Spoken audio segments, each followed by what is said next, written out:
concepto de escritura se utiliza para referirse a la composición de ideas, a la transcripción y expresión verbal de las mismas, a pensar y elaborar ideas y comunicarlas por escrito, con la adecuación gramatical y la adecuación al contexto. La escritura como proceso.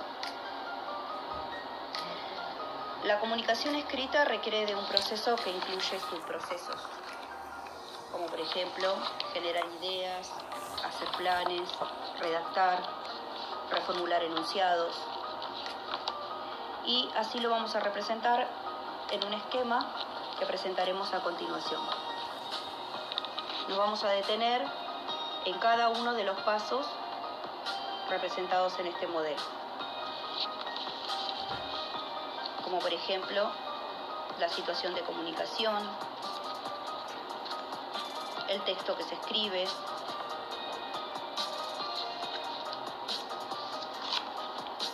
revisar, leer y rehacer, redactar y también planificar, que incluye organizar, formular objetivos y generar ideas. Situación de comunicación. Implica tener en cuenta los destinatarios. ¿Quién va a leer?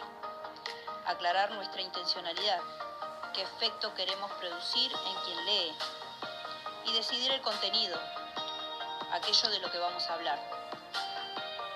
De esta etapa depende que nuestra comunicación escrita resulte eficaz y que cumpla con los objetivos que nos propusimos. Planificar. Cuando nos dedicamos a hacer planes, hacemos una representación mental más o menos completa que esquematiza lo que queremos o debemos escribir y cómo debemos proceder. Entonces, en esta etapa incluye 3 subprocesos: generar, organizar y formular objetivos. En esta etapa, luego de llegado el momento de redactar, vamos a transformar ese proyecto de texto que teníamos como representación esquemática de ideas en un discurso verbal, ajustándonos a 3 tipos de demandas: las reglas del sistema de la lengua, las propiedades del texto y las convenciones socioculturales establecidas. En la siguiente etapa procedemos a revisar. Realizamos una acción de supervisión o control. Se espera que en esta etapa la revisión que hacemos, leemos globalmente el texto y lo comparamos con el plan previo. También podemos leer selectivamente alguna de las partes atendiendo a distintos aspectos, como por ejemplo el contenido, la organización, la estructura, la sintaxis, el estilo. Y luego de la revisión, la mayoría de las veces debemos rehacer. Desde hace décadas atrás, las políticas educativas han contribuido con la enseñanza de la escritura desde sus propuestas curriculares, como por ejemplo desde la variedad discursiva, explorando diferentes tipos de textos, como por ejemplo los textos instructivos, que refiere a los reglamentos, reglas de convivencia, recetas, etc. También con los narrativos, que refiere a las biografías, a las noticias periodísticas, los cuentos, las novelas. También con los textos argumentativos, que implica todo lo que es las cartas y las notas de opinión.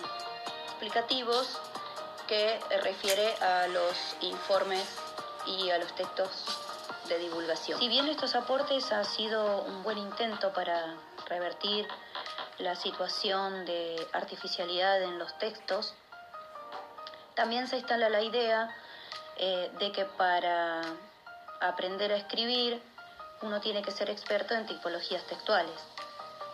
Esto lo que hace es que no significa a veces que sea suficiente. María Cortés afirma que las consignas que plantean un problema en que los alumnos tengan que resolver y en la medida en que se les enseñe cada una de las fases del proceso de producción, como las que hemos visto: generación de ideas, planificación de texto, borradores, reescritura y edición, En este sentido, ese modelo de composición serían más pertinentes que las tipologías textuales.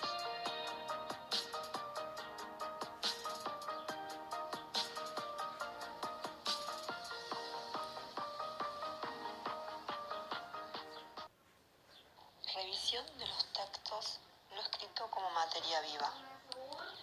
¿Por qué es necesario volver sobre la primera versión de textos? ¿Qué detalles mirar con sentido crítico? ¿En base a qué criterios escribir, cortar o extender un relato? Muchas cuestiones con la revisión, ¿no? ¿Por qué es necesario instalar dentro del aula la revisión?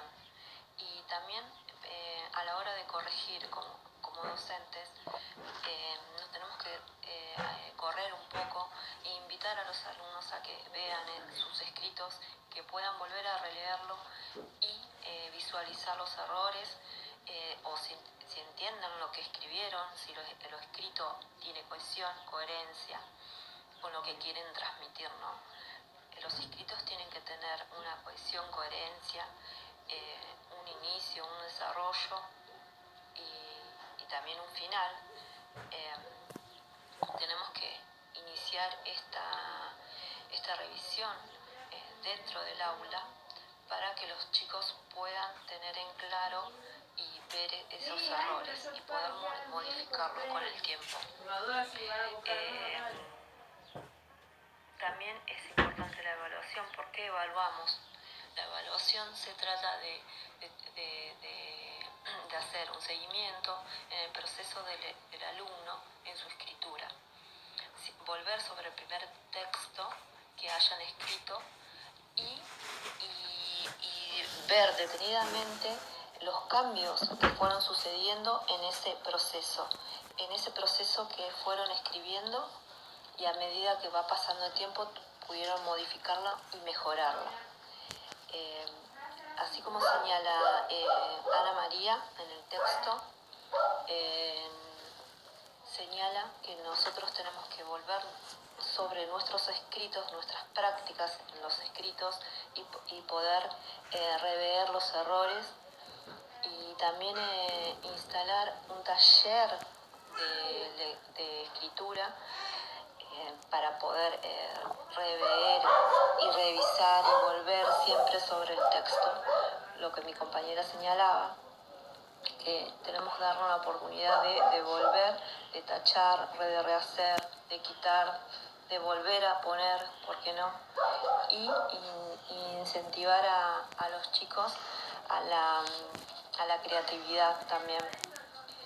Todas estas cuestiones se tienen que rever en el ámbito del aula y que los alumnos puedan ver sus escritos y así poder mejorarlo.